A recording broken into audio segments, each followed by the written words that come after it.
Get ready to get him a body bag one more time as Johnny Lawrence opens the infamous dojo once again for a new generation when Johnny Torch reviews Cobra Kai. Well, thank you for joining us. We are back once again with another live broadcast, a live on tape broadcast, but a live broadcast nonetheless. This is the number 78 edition of Johnnie Torch Live, and we are bringing you the long-awaited Cobra Kai review this afternoon, on a lovely afternoon. And I didn't know what to think because The Karate Kid has been a favorite franchise of mine for a long time, of course, the first two movies especially. And I did a video of that, which I'm sure you, if you've been following the show at all, are familiar with. It's one of my more popular reviews back when I could do scripted reviews, but today we're going to just go off the cuff and we're just going to, for about a half hour, maybe a little longer, rattle off some of the thoughts on the new Cobra Kai YouTube Red series that is getting a lot of acclaim. It's getting a lot of positive reaction. And I, too, pretty much just to give you the synopsis of my review, it's very good, very faithful. There are a few things I didn't like about it tonally, but on the whole, very satisfying. And we're going to get into all of that very soon, but just to give you the quick, Cliff Notes version, that's pretty much it. Now we're going to go into spoilers, full spoiler warning here, as we're about to go through the entire series. And it's only 10 episodes long.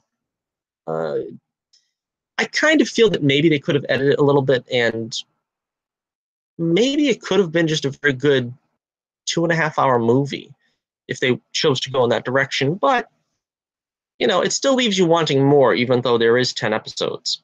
All right, so let's get into it. We'll start right off the bat. Let's start with, I've got a few images here that I'm going to play with just to give us some context here while I'm talking. I like to do these podcast style where we just talk about it and the images are not really as important, but this is very much Johnny's story. And of course, William Zabka came back as Johnny Lawrence in this one. And it pretty much focuses on the story of the Karate Kid from his point of view. At one point, he even tells Miguel, his young protege, the entire story of the first movie from his point of view, and it's very entertaining to look at it from that way. The fun thing about this saga is it takes it, of this series, as part of the saga, is it takes the earlier film, the original film, and has you look at it from both points of view. You see it from Johnny's perspective, and you also see it from Daniel's perspective, and they don't paint one truly as the antagonist. Both are sort of given equal footing, given what transpires in that first movie. And that's a very fresh and unique way to frame this series. And I think that was a smart move. And as I said in my Karate Kid retrospective, that I've never been really one to see Johnny's point of view as being legitimately that he's the protagonist. That's a little bit beyond my view of the story, but it is very clear that he's not solely the antagonist. John Kreese is, of course, the sole antagonist, so to speak, of the original movie. And even in this series, when Daniel confronts Johnny finally, and they sort of hash things out, you get the sense that he even says it was all Kreese, really. And, you get the sense that basically Johnny would be a good guy if it wasn't for the fact of Kreese's negative influence on him. And he's sort of taken the wrong road in life, and he's sort of still paying for that now in, well, I suppose middle age. All right, so taking a look at his life, he's basically starting off the show doing menial jobs, menial work as an electrician and, just doing odd jobs. Apparently, because we know from The Karate Kid that he came from money. But from this show, the spin on it is that his stepfather, who is Ed Asner, pretty much the only other, A-lister that is attached to this show, has a small role. Gee, he's still acting. Gosh, he's getting up there, isn't he? He's everybody loves Ed Asner. He was also in the MacGyver season finale no, it wasn't the season finale, but he was on it this season, and I was surprised to see him then too. I was even more surprised to see him here. But he plays Johnny's stepfather, who was apparently wealthy, and his mother married into money. And there's no real, uh, indication about what happened to his father, but apparently his mother left his father. And the actress who played his mother also looked very familiar, but I didn't really take a look into the credits about that. And we see the flashback on how he was introduced to Cobra Kai. And he basically, as a, I don't know, 10-year-old kid, I think, is driving by on his bicycle and sees the Cobra Kai dojo and is pretty much enamored with the lifestyle of karate. Now, this is an important thing that I thought was also well executed, that they didn't have Johnny being bullied. He didn't join Cobra Kai the reason that Daniel and Miguel and a lot of others, want to learn karate is to protect themselves from being bullied. He was never bullied, at least not in the physical sense. You could tell he didn't get along with Ed Asner's character, but he was never bullied. And this sense of wanting to learn karate more for self-worth was an interesting take, I think, something that was, the smart move. And to this show's credit, a lot of what they've done here is the smart move.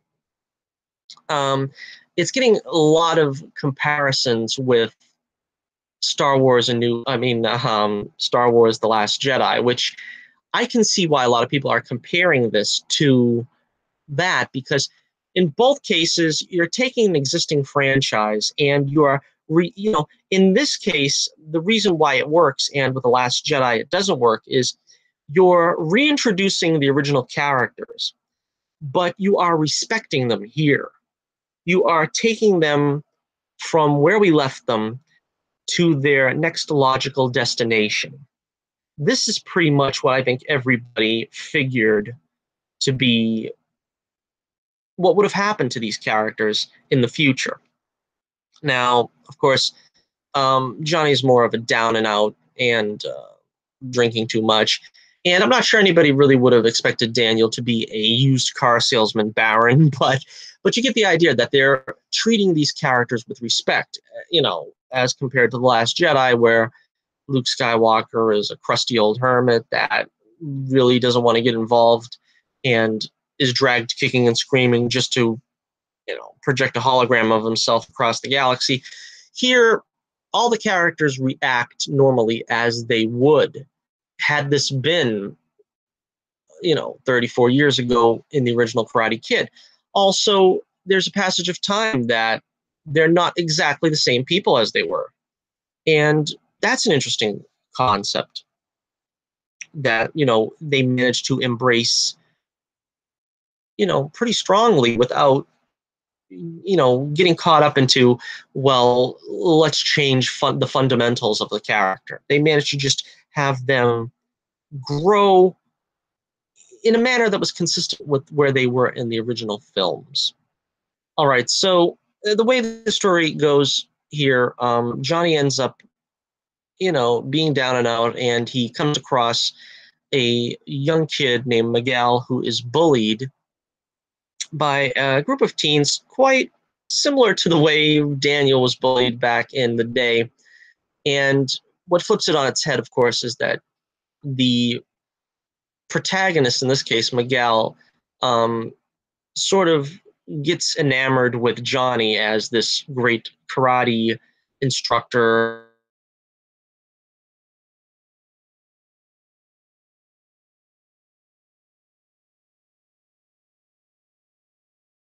Bullied, and it's the funniest thing because, of course, Johnny could care less. He ends up only saving him from being bullied because they're knocking the crap out of Miguel on top of his car, on top of his Porsche, I think it is. And that's one of the funnier things that, precipitates the whole concept here of the show is that Johnny does the right thing for the wrong reasons. And that's kind of the story of his life when you look at it, where he tries to do things, and it's basically from a very skewered place logically. All right, so he wants to learn karate, Miguel, to take care of himself. And this sort of impresses Johnny with the concept of opening the Cobra Kai again. Because, not only is he down and out and needs the money, but it's basically a way of life that he sees that has disappeared from the modern world. Now, this is where the second most notable thing that people have been talking about happens, where this is a very anti-SJW concept being shown here from Johnny's point of view. And I think it's interesting as well as effective that they cast Johnny as this sort of modern day Archie Bunker.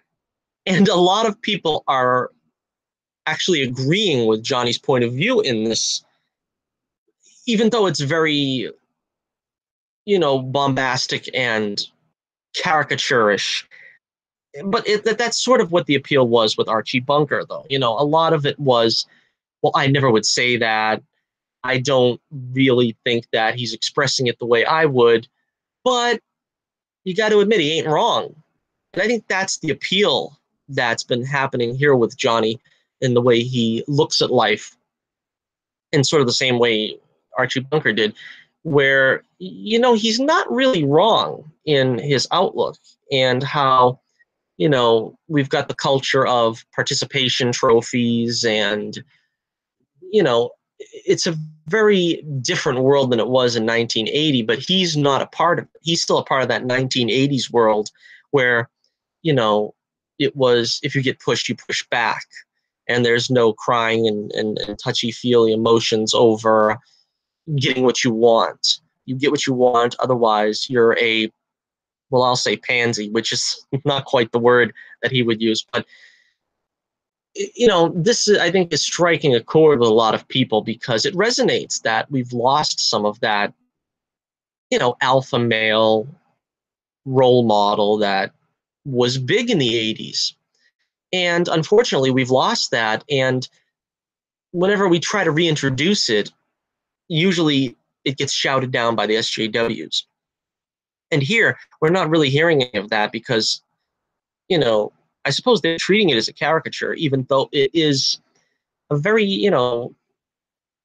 it's a very substantial character, Johnny Lawrence, to get behind, even though he's not always right and he's a flawed individual, but that's kind of the point. All right, so again, I thought that was also a very refreshing thing too, where they were not afraid to embrace that side of a character like Johnny Lawrence and actually get behind it. All right, so let's go back here to we'll look at Daniel's side of it now, because I would say the show is probably 60-40 in favor of Johnny getting screen time, but let's take a look at, of course, Ralph Macchio back as Daniel LaRusso. He's now a car dealer and bonsai tree salesman. Well, the bonsai tree is free, of course, with the purchase of a vehicle. But that is something that also calls back to the Karate Kid Part 3. And we're going to talk about some of the Easter eggs and callbacks that they do, which was so very, very appropriate and cool the way they did it. Which is, again, another reason why the show is being touted as such a resounding success, is because they used nostalgia in the right proportion. This very much is a product of its time. It's a product of today, but they lean on the nostalgia in a way as to sort of highlight what's going on now in the current story, rather than sort of try to appeal to, just, as it's called, fan service. But let's get back to this here before we get into that. Now, Daniel is a car dealer. He's a family man. He's married not to Allie, not to Kumiko, not to, what was the other girl's name in Karate Kid 3? I don't even remember, but she wasn't even really her girlfriend in that movie, so that wasn't a surprise. And he has two children, and the first one we'll talk about is Tony Anthony. Now, this is, I think, another reason why this show is very successful, I think, is that they've managed to subtly make some social commentary without it being like SJW commentary, without beating you over the head with it. Now, we have the Karate Kid's son of the Karate Kid, someone you would think that would be sort of the successor to Daniel, and he's just a short, fat, dumpy kid that is sitting on his duff playing video games all day. And Daniel can't get him to be the least bit mobile to save his life. And at first I kind of thought, what the heck? You know, the Karate Kid's son is a dumpy, little, short, fat kid with a bad haircut. And that's where they're going with him. But they're showing basically where society has failed today, where we used to, you know, encourage athletics and, you know, being exercising was a big thing in the 80s, being energetic. That is something that's pretty much gone by the wayside today. And that's another place where the show is smart, where they have embraced making a social statement, a social commentary, without beating you over the head over how, you know, ridiculous it is that it seems to be this way in life nowadays. Okay, so his other daughter is named Sam, and I found it interesting that his family also consists of a cousin. I can't remember what the cousin's name is right off the top of my head. I think it's Louis, and he's a very what is that actor's name? You know, you probably would only remember him if you're a fan of 1940s and 50s comedy, but he was the original father. What was the name of that show? The one that Jackie Gleason did before The Honeymooners. I can't remember his name, but he's very in that mold of sort of a Brooklynese kind of comedian. I'm sure the name will come to me later, and I'll forget it. If you can remember the name of this actor, this comedian, you can put it in the comments below. But his famous catchphrase was, "What a revolt in development." And so I didn't know the fact that he has this cousin working for him that is a big like screw up. I didn't know if that was an Easter egg to My Cousin Vinny, because, you know, of course, Ralph Macchio, one of his other few claims to fame was being in that film. But that was something that I picked up on. I thought maybe that was what that was supposed to be. So also we got Daniel's mom back, which was pretty cool. I didn't really know that they were going to do this. I kind of thought they were going to go the route of, well, she passed on or whatever. But since, you know, Randy Heller is still alive, they actually, you know, found a way to make use of her, something that the other two films couldn't do in the franchise after the first film. Of course, she only appears in one episode, so it's not really a big thing. But they have the I think it's probably the traditional relationship between her being an Italian mother-in-law and her daughter-in-law not getting along, and then the next minute they're getting along. You know, that was pretty amusing as well. And Randy Heller, you know, she still also felt very much in character from the original film, where she also was, you know, very energetic and, you know, opinionated, so to speak. So again, that was pretty cool. I'm going to get into my dislikes later. We're still somewhat in the beginning here portion where I'm setting up the characters before we get right into the story. But I thought that they stood too long with Daniel in the car shop thing. I kind of wished that was paced a little bit better. And that's what I mean by having things, you know, cut out, that maybe, you know, we could have gone maybe with instead of a 5-hour movie, we could have had, or whatever it is, 5.5-hour movie or something. We could have done like a 2.5-hour movie and cut out, I think, some of the scenes of Daniel being successful and being a car dealer. And he has this rivalry with this, again, I maybe I'm reading too much into it. I don't know if this was sort of a commentary on how you can be bullied as an adult because he has a rival business is basically trying to outdo him. He's making a commercial that is, suggesting he's not patriotic, trying to cut in on his territory as a bonsai salesman and so forth. It was just an interesting way. But to be honest with you, that was one of the things that kind of left me cold in the show. I kind of felt we didn't need that. We didn't need this rivalry thing going on. And, it sort of just felt padded, like it was something to sort of pad the story along. And it kind of felt unneeded. Okay, so all right, so when Daniel finally gets into the groove here, we'll get to that in a moment. One of the things that they were successful at doing was the young cast. Now, let's get into that for a second here. Now, first we'll start with Daniel's daughter. She's so pretty. Sam, that's Mary Mouser, I believe her name is. And I can say that because she's 21. But she's playing a 15-year-old. She does kind of look it, though. But, and obviously the idea here is that she is, what it reminded me of her was that she is sort of the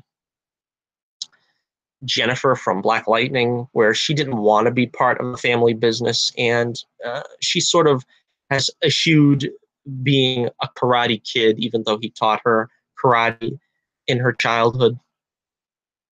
And she is following the sort of Mean Girls crowd, which is the modern day bullying. And they did do, like I said, once again, a very smart comparison on how bullying was done in the 80s as opposed to how it's done now, where it's done mostly through social media and basically through clicks and so forth. And so she starts off in the wrong crowd, and she sort of has abandoned her friends, which was the fat girl, what's her name? Aisha. And she's hanging with this basically Veruca Salt girl that is sort of a prima donna, and her crew there. And again, I think that was effective. And she's going out with this kid called Kyler, who ends up being the one that bullies Miguel. As one might expect, that doesn't last long, and she ends up eventually falling for Miguel. And it becomes pretty interesting later when Robbie gets brought in, and you kind of wonder if it's going to be like a triangle. And they kind of avoided going full-on triangle there, but we'll get to that in a second. But let's get over to Miguel first here before we go any further, because he's basically the protagonist of the show, if we're talking about the young cast. And it's really funny how he gets trained almost in the same manner as Daniel was trained, by doing menial household labor and cleaning the floor and cleaning the windows. And there's of course that joke where he says, "Is there any particular way you want me to wash these windows?" And that's what I mean about it being very smartly written. It was written where there is the appropriate winks to the audience without sort of smashing you over the head with them. Again, I'll talk some more about the Easter eggs later on. But so Miguel starts off as like a pretty, he's a decent kid, and his mother is a single mother, and he lives with his grandmother and mother. And eventually, halfway through the series, Johnnie is he goes to dinner with his family, and you get to see that he's sort of out of place, but it's very much like he's never been in that position before. He's never been in the position to be in a family, and he doesn't really know how to work it. And you can see that his own family is completely dysfunctional. And we get to see his ex-wife, who is, sort of kind of stereotypically trampy and that's kind of, I guess, what you would expect would happen for Johnny with the kind of romantic luck he had. But let's get to that. Well, that introduces us to the character of Robbie, which is his son, and he's hanging with a bad crowd, probably not unlike the way Johnny eventually did. From what I hear, a lot of people didn't like this character or didn't like him very much. I didn't have a problem with him, and he sort of resembled to me, what's his name? Hunter Ryder from Boy Meets World. That's what he reminded me of, kind of, where he's like trying to be the bad boy or something, but you really don't buy it. He seems to be a little too good natured, too pretty, kind of, to be the bad boy. But and this was also handled very well too, I think, where he ends up. This was, I think, probably one of the reasons why people don't really like Robbie either, is it was a little contrived how they got him in with Daniel. Now, what happens is Johnny really doesn't know how to be a father, and he kind of fails at this. And he tries to reconnect with Robbie, and it doesn't work. And now Robbie, to try to, get back at Johnny, decides to go to work for his archenemy, Daniel LaRusso, and how he ends up working at the auto shop. But then Daniel ends up endearing himself to Robbie, and Robbie starts to see him as sort of a hero, as sort of the father figure that he doesn't have. And, he ends up training him. And it's interesting that Daniel doesn't train Robbie to not be bullied. It's the opposite of what Johnny is training Miguel and all the other, freak pack that he has. He's basically training him for inner peace, and that is something that is very Mr. Miyagi-ish. And I thought that was captured very well. So, they've captured a lot of things very well here, where Daniel isn't necessarily training people for self-defense the way Miyagi did. He's even going one step more than Miyagi by going straight to the inner peace that he's trying to get Robbie to channel. And it's very effective. And he trains him very much in the Miyagi sense, where he's teaching him the sort of wax on, wax off routine in the car shop. And he's doing sort of a very Luke Skywalker handstand, that was an interesting way to go. It sort of ties it in even more to the Star Wars mentor and student feel.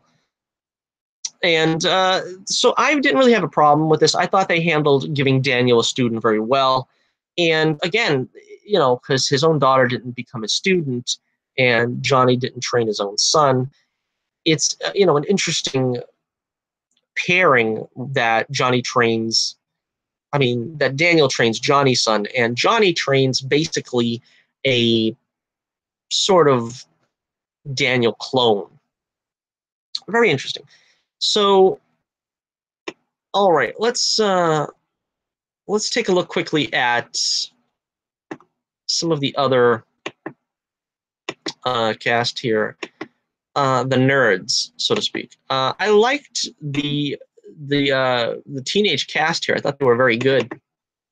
We have Ian, I believe his name is, better known as Hawk, because basically it's very funny because the characters that Johnny has to train, he really doesn't have much choice. I guess the Valley changed a lot from the 80s, where he's getting, either 90-pound weaklings or sheltered nerds or fat girls, and he has to work with this. And he originally doesn't even want to be bothered with them. And basically it's Miguel has to tell him, you want to get the Cobra Kai going. This is the only way to do it. And you need money. So he basically forces himself to teach karate to this group, this motley crew. And his approach, basically as brusque and abrasive as it is, works on some of these kids. And now some of them fall away, and he basically acknowledges that. But some of them, like Hawk, take to it and learn something and let it motivate them. Now, he mercilessly, badgers this kid and verbally abuses him, mocking his appearance. And he takes this, this berating and chooses to better himself from it and becomes sort of what you would expect the Cobra Kai to act like. It's very interesting that it works in that manner, and it worked really well on him. And the same is done with Aisha, and it doesn't work so well with the nerd boy there. What's his name? I think it was Kev. He was actually my favorite nerd of them all because he represented the nerd that was sort of complacent. He was satisfied in his nerdage, and he knew that he wasn't going to get anywhere in life. And he reconciled to that very early on, and in a way, embraced it and was sort of like not fighting against the tide. He tries to go in and join Cobra Kai, and it doesn't last long for him. He knows he can't make it, and he knows he's not willing to try, and he doesn't adapt to the lessons being taught by Johnny Lawrence.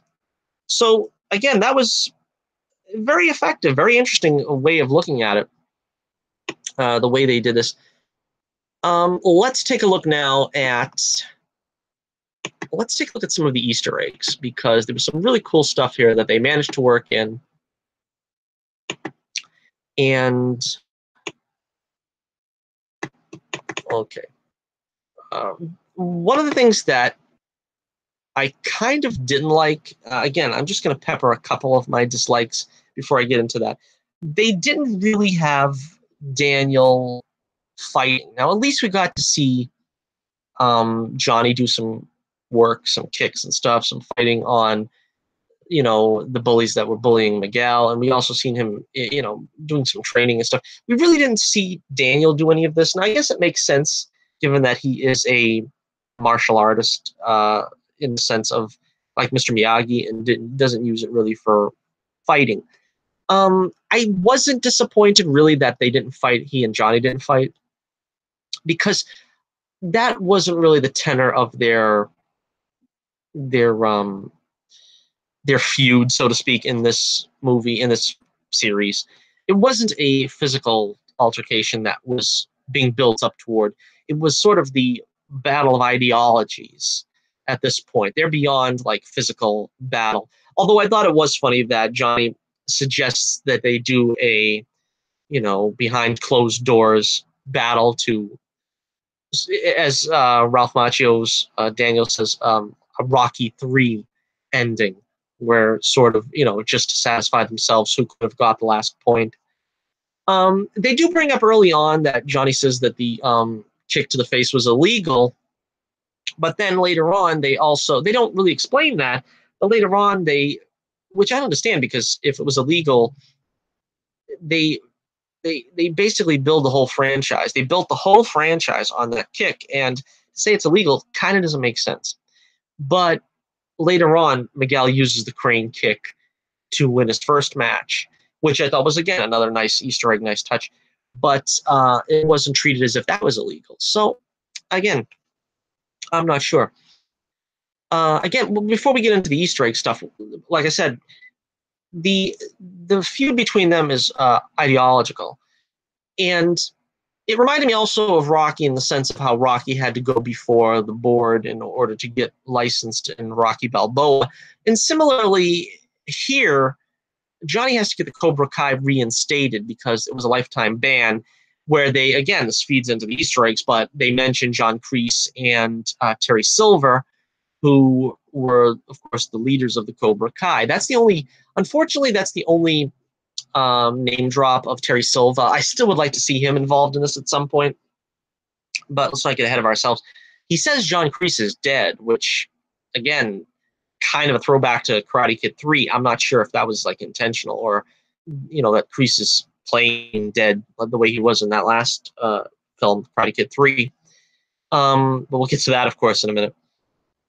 And, Daniel is like doing sort of everything to stop him. And like I said, so their battle is not really a battle of, physicality, but of wills. Johnny wills himself to overcome this and get the Cobra Kai reinstated.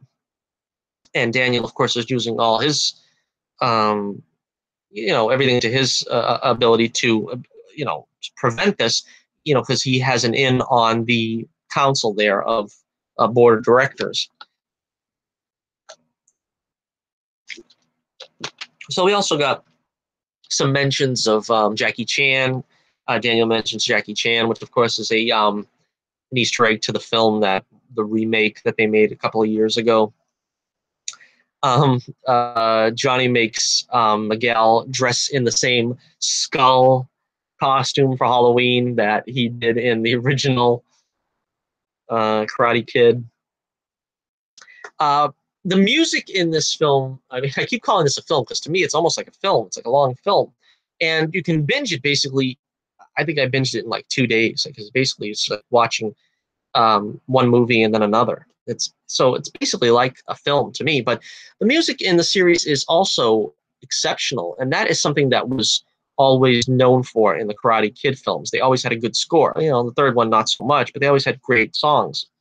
And they don't shrink back from the songs in this film, in this series, where they basically go back to 80s rock, and it's really cool to see Johnny turns on Miguel to Rat, I think it was, and Guns N' Roses, and we get to hear some Foreigner, and it feels in keeping with the character of Johnny Lawrence.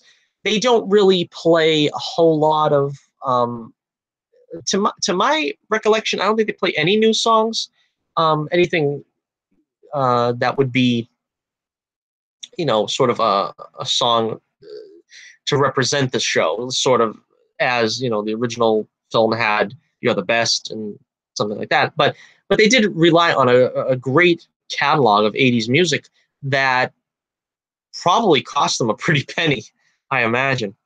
The one song they did, and they did take one song from the original film and put it in the show.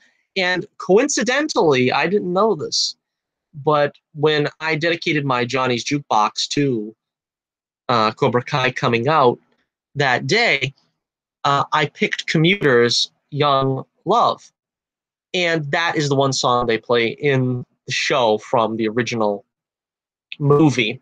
And it's well placed. Once again, they bring back the I don't know what you want to call it, an amusement park. I guess that's what it is from the first film, and that's where Daniel and Allie with an I, had their big date. And in this show, Sam says this is where Daniel used to take her when she was young. So it's kind of interesting that is like a LaRusso family staple, and that's where, of course, Miguel and Sam go on their first date. And it really plays out well because they hit pretty much the same beats as, they play the hockey thing, they do the miniature golf, and they play this song on top of it, very, beat for beat accurate to the original. And I just loved it. That was great. That was one of the things that was really spot on.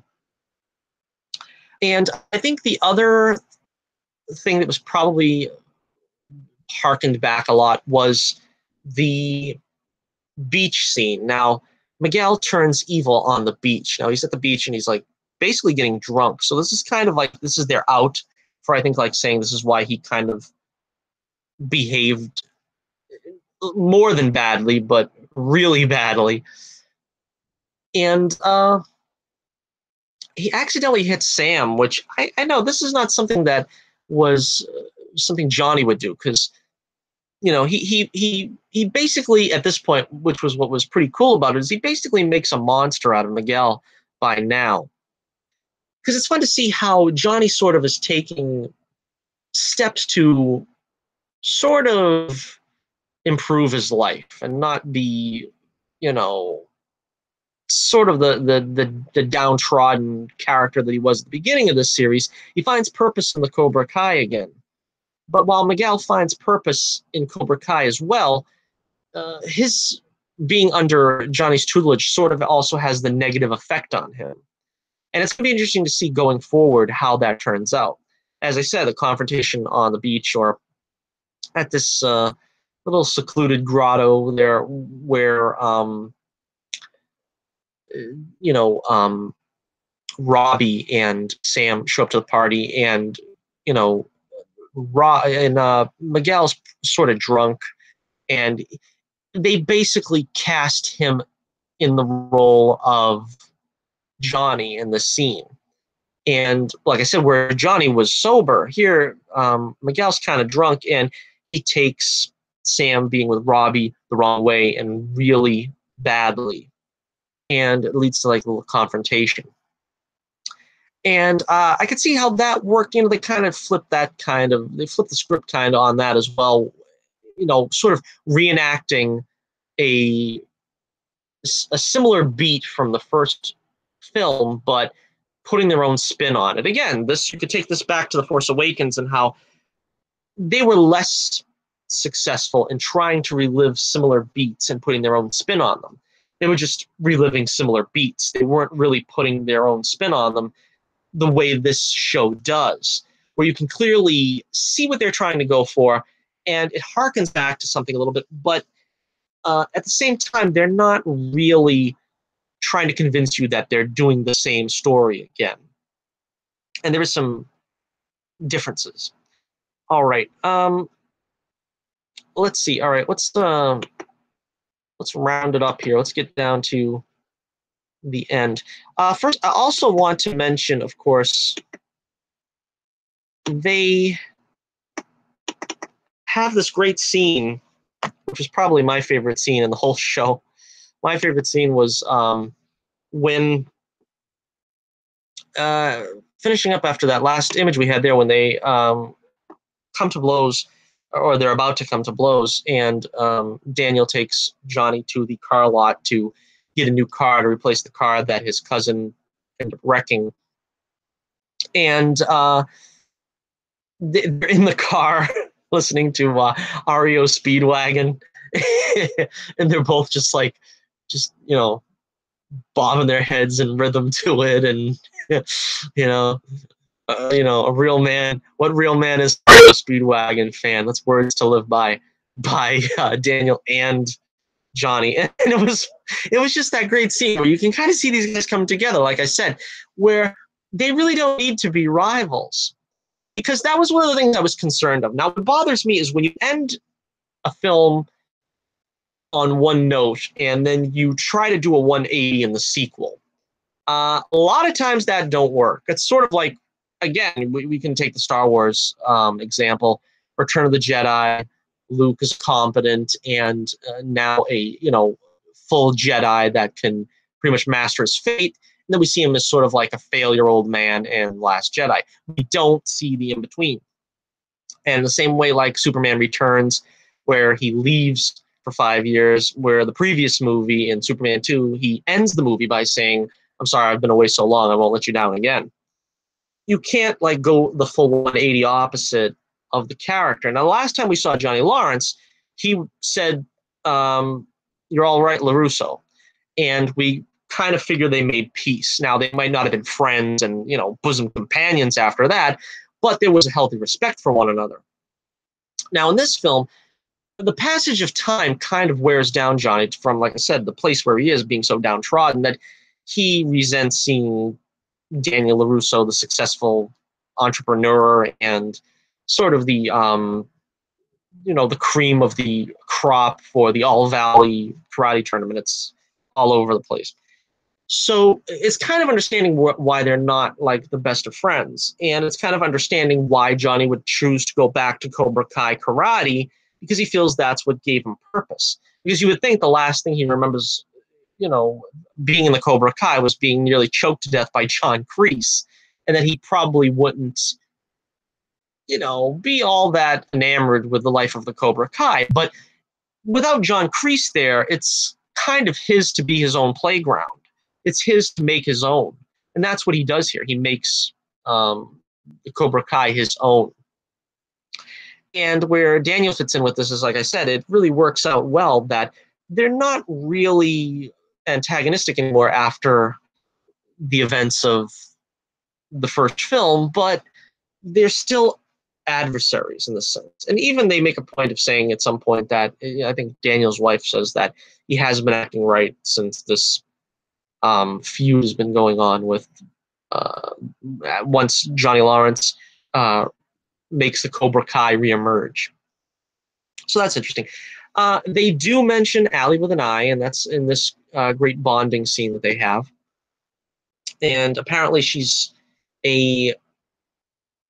I forget, she's a doctor or something. Or is she a veterinarian? I forget right now. But they did mention her. They don't show her, of course, because apparently Elizabeth Shue hasn't signed on to be a part of this.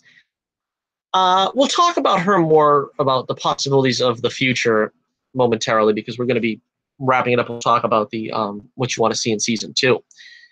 But they basically bond over the fact that neither of them wound up with her. That kind of softens the blow, I guess, to the rivalry.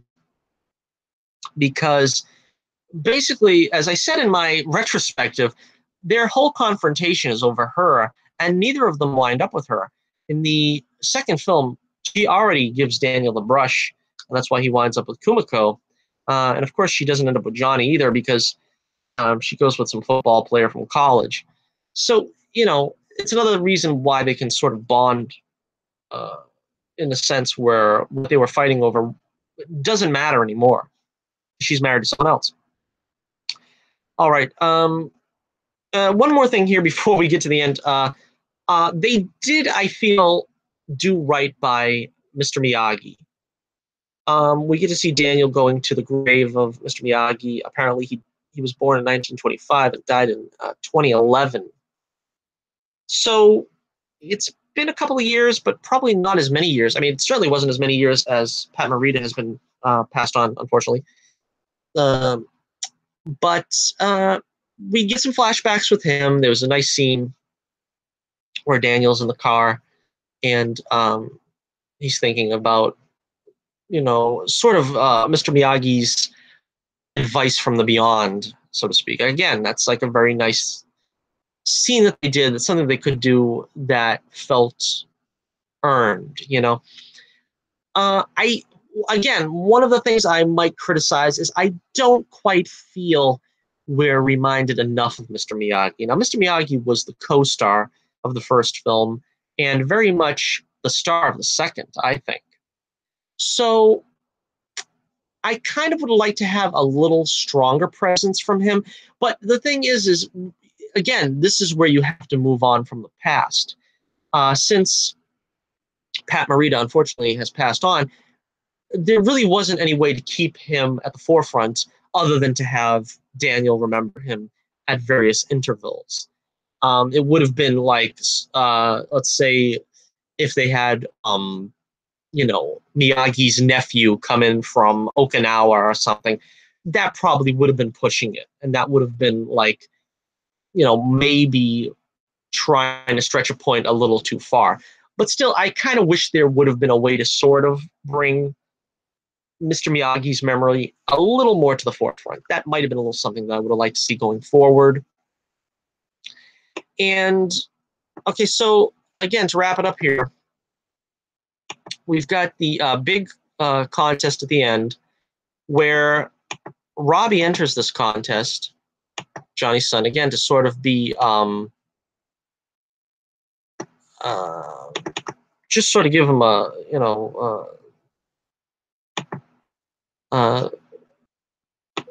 just sort of get back at him.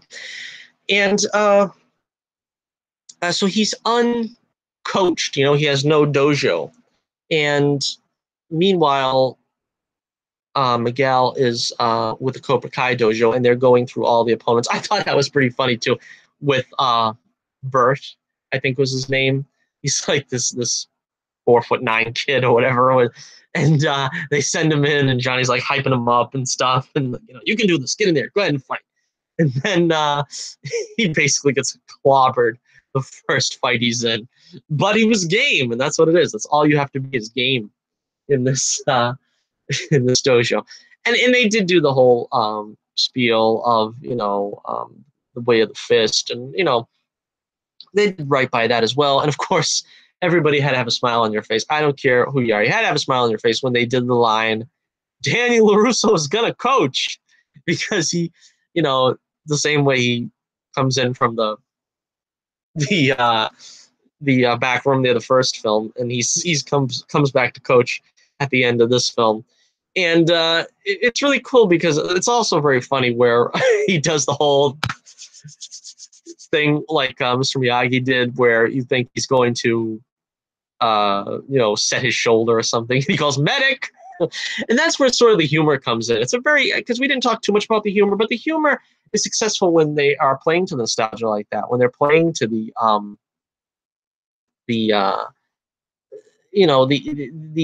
that Daniel is not quite at that level, and so they make the play for that scene. But of course, common sense tells you they can't do that scene. So that's when the humor was good. I guess I'll tell you right now, right off the bat, what I didn't like, the humor I didn't like, is when the problem with the show is that it is geared very much for those who grew up with Karate Kid. It is not a kid-friendly show at all. Now, some would say, that's fine. That's all right. What are you going to do? But I think the Karate Kid is meant to appeal to a younger crowd. Now, I know this is more like the Johnnie Lawrence story, and it's how they're growing up from being the Johnnie Lawrence and the Daniel LaRusso.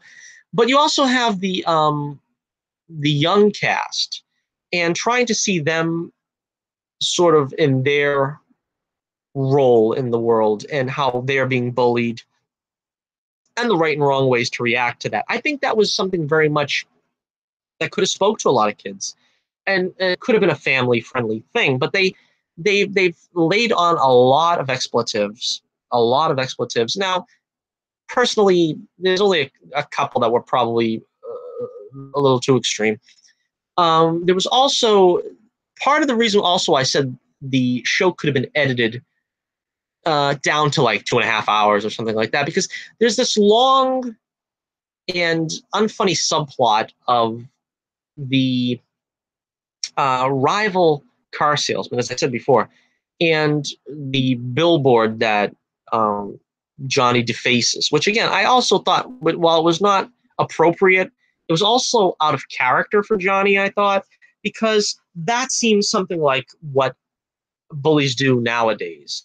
That wasn't something that bullies did in his day, because it was basically, you get back at an adversary with your fists or with verbal abuse, and to try to, defame the billboard like that, I thought was not only in bad taste, but also very out of character. And we also have the subplot of how Sam is being bullied, and they're casting, vulgarities on her because of her former boyfriend there. Also something that I think they could have pretty much eliminated for the sake of the youngsters in the audience. It probably would have still carried some weight if they would have sort of had the inference without having to be quite so graphic. Again, this is probably the biggest problem the series had, and it's going to affect my rating, unfortunately, because this is a very good show, and I had nothing but good things to say about it so far, but it is going to take a full point off my rating because it is so prevalent. I think maybe, just maybe, they could learn from this in the second season, and it would be to their benefit to try to appeal a little bit more to a family audience. But I doubt they're going to go that way, because they kind of set this tone that they want to keep. I think they're going to keep it. All right, so I think, let me look over my notes fast one more time here just to see if I forgot anything. No, that's pretty much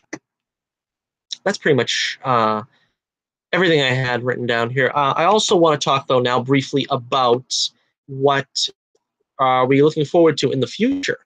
What are we going to look for in a season 2 of Cobra Kai? Because they did call this the first season. They didn't say this was like just the wrap up. They said end of season 1.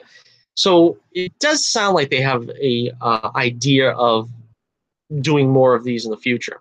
I would hope so, at least. And we have Ralph Macchio on board. So as long as they're giving him, some good stuff to do here, I'm sure it's going to last. Now, where we left the first season here, they did sort of it's kind of what I was expecting for 2 reasons. One, the show's called Cobra Kai. That's kind of gives it away right there. But I also figured that Miguel is the protagonist. And you kind of, this is sort of equivalent to the Karate Kid, what Creed was to the Rocky franchise. And I kind of expected Creed to lose in that first film. It's sort of a parallel to Rocky losing his first fight. The first big fight, you kind of have to have that. You can't have the hero sort of like come out on top on his first try. In this case, it's a role reversal where Daniel has to sort of learn to lose for the first time. And Johnnie kind of finally finds out what it's like to win. And I think Daniel even says that to him at some point. He's like, well, you finally got what you wanted. And we finally get to see Miguel sort of make that final transformation into sort of a Johnnie clone. So it was very interesting to see the way it played out, because in a sense it played out the way you'd expect it to play out, but in a sense it played out the way it had to play out, really. And the Cobra Kai is now back full time. And so Robbie is now under Daniel's tutelage.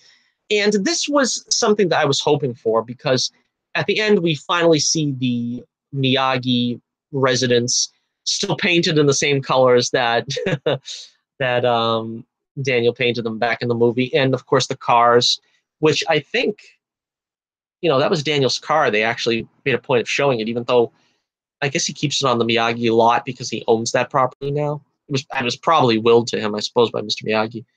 But unfortunately, we can't have Pat Morita back. I wish they could have done this, a good 10 years ago when he was still alive. I think he passed on like more like 15 years ago, though.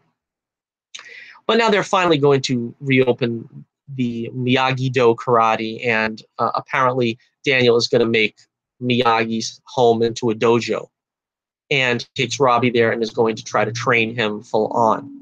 And so you can see that the confrontation next year will probably be between Johnnie and Daniel training Robbie. And how will that affect their already tenuous relationship? Then you also have Miguel, who is sort of under a darker influence now, and how is that going to manifest now that he is acting as a Cobra Kai in the classical sense? We also have Sam, of course, who at the end of the show finally, embraces her role as daughter of the Karate Kid, and that she apparently wants to train now and become a karate possibly contestant in next year's All Valley. Will she be competing against Miguel next season? Will she be competing against Robbie? Will she join the Cobra Kai? That would be an interesting way to go. I don't see it. I don't think that, though. I kind of think that Daniel was chasing her down so much to train her that I think Daniel would train her if she shows an interest. So to say that he would refuse to train her now that she's interested in being trained, I don't think that'll happen. So if she joins the Cobra Kai, it's going to be probably of her own accord for some reason that probably isn't made manifest yet in the show, because I don't see why she would want to join Miguel, seeing as how she's sort of on the outs with him still. I don't see why she would not want to join Daniel, since he's been going out of his way to try to train her. So that's interesting. And of course, we've got the final piece here of the puzzle that we were all waiting for, or at least all hoping for. We would see Martin Kove return as John Kreese, the original sensei of the Cobra Kai dojo. And he makes an entrance like no other. He comes in with a cigar. He looks great, by the way. I mean, he's got to be like, 70 years old, and he still can kick butt with anybody on the show. And to see him finally emerge at the end there, it was just like, oh, perfect ending. Perfect ending. And you know there has to be another season. The way they introduced him, you know they're setting it up. Again, as I mentioned earlier, we don't get. I think we get Terry Silva's name dropped. I don't remember too much. I think Mike Barnes' name also gets dropped. I would love to see John Kreese return with Terry Silva and Mike Barnes. I think probably what they'll do though is cool it with Terry Silva and Mike Barnes until possibly a third season. I would like to see them brought in because Terry Silva was supposed to be John Kreese's partner. He was the one that was the money man that backed up John Kreese for the Cobra Kai dojo. So he has to come back into this at some point. I would also love Mike Barnes to come in because, of course, he was the last big member of the Cobra Kai. So what could that be? Now, what is Johnny's reaction going to be? Now, is it going to be that he still holds resentment that John Kreese tried to kill him, basically, and he kind of ruined his life. I mean, because the Cobra Kai went down after that, and I could easily have seen Johnny's life take a turn for maybe being Kreese's successor. But then again, maybe Kreese will appeal to Johnny as Johnny's finally come through the wilderness. Now it's time for him to take his rightful place as his successor, and he will give his blessing to him being the new master of the dojo. Will Johnny accept that, or will he still find, it's one of those things where Kreese made Johnny what he is. Now, does he respect that? Does he respect that the fire that John Kreese put Johnny through made him suitable to be the leader of the Cobra Kai? Does he respect him for that? We'll find out, I guess, because that is the burning question. And yeah, that's pretty much it. I don't know. I don't really know what to expect from the next season. Again, I was going to say, I'm not sure how Mr. Miyagi would react to Daniel opening up the Miyagi-Do karate for the tournament, because that seems to be like what was implied when he said we need more students and he's opening Miyagi-Do karate again. Is that something Mr. Miyagi would approve of? I'm not sure. But it's kind of like where the show has to go, though, if you want it to continue on, because as I said, I found the earlier scenes with Daniel as a, sort of stuffy yuppie with a car dealership to be fairly intolerable. I mean, it was okay as the introduction, but they went on for about 3 episodes more of that, where it was kind of like, okay, can we move on from that now? But again, let me know what you think in the comments below, because I would love to know what you thought of Cobra Kai, and what do you want to see in Cobra Kai Season 2? All right, so all that is left now is, and I love the way that he brought back the colors, the black and gold at the very end. He gives them all those uniforms. That was really cool because, I was wondering at some point, is he going to actually dub them Cobra Kai? And once they got those gis, that's when they were finally dubbed Cobra Kai. All right, so again, as I said, they did a great job of melding the nostalgia with sort of a modern day take on the concept of bullying and what goes on in a teenage life in this day. They were very faithful to the characters. You could really see them sort of embodying what they would be 34 years on down the road. They had a good balance of humor. They didn't really go into parody, which was also something that I was afraid of. They let you think of Johnny and Daniel as being co-protagonists more than being one being an antagonist, which was good. They managed to do some very good, relevant social commentary that was not beating you over the head, that was not SJW infused, and it sort of left you to make what you will of it. They didn't really beat you over the head to make you agree with whatever point was being displayed by any particular person in the show. And the downside, of course, was a lot of vulgarity that I could have done without, a lot of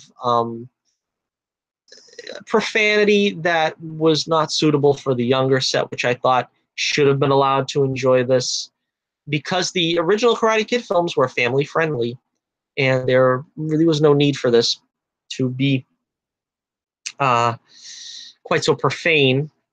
Oh, also, when I was thinking about the what's going to happen in the next season, is it possible for them to get Elizabeth Shue back?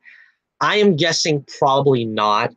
I don't think that she's going to want to, quote unquote, lower herself to going on this show, which is sad because it is a high quality show. But I probably wouldn't get my hopes up. If she does come on the show, I would imagine it would be in the same context of Randy Heller coming back as Daniel's mom for one episode. She'd come in for one episode only, probably catch up with the two, and just mosey on back to Denver, which is, I think, where Johnnie said she was, or Daniel said she was. So I wouldn't probably put my money on it, but if it happens at all, it'll probably just be a one-off. Let me know what you think in the comments below. But as for Cobra Kai, I am giving Cobra Kai 3.5 stars out of 5. Yes, that's 3.5 stars out of 5. That kind of puts it on par with Karate Kid Part 3, which is what I gave Karate Kid Part 3, 3.5 stars out of 5. But as I said, as a show, it's really a 4.5. But I'm going to take a full point away of, points away like karate tournament. I'm going to take a full point away on the sort of unnecessary adult material. I think it was very unnecessary. And like I said, I could handle some of the profanity and stuff. You kind of like, well, you got to understand things are different today than it was for the kids back then. But I don't know. I still think you could have made this slightly more family friendly and passed with at least a PG-13 rating, because I think some of the vulgarities and stuff here are a little too broad for even a PG-13 rating. So I'm going to have to stick with my rating of 3.5 stars out of 5 for the full execution, but for the concept, in theory, very much 4.5 stars out of 5. All right, so thank you once again for joining me here. Don't forget to wax on, wax off, and I'll be seeing you again shortly, as we have another show coming up probably a couple of days from now on Saturday. Don't forget to hit that like button. Don't forget to smash that subscribe button if you haven't already. Don't be a poser, and get in on the fun here while you can, because Johnnie Torch Live comes to you every Wednesday and Saturday for our live broadcasts. This one is live on tape, but still live. Okay, so this is Johnnie Torch reminding you once again, keep the flame burning brightly, and I'll be with you again real soon.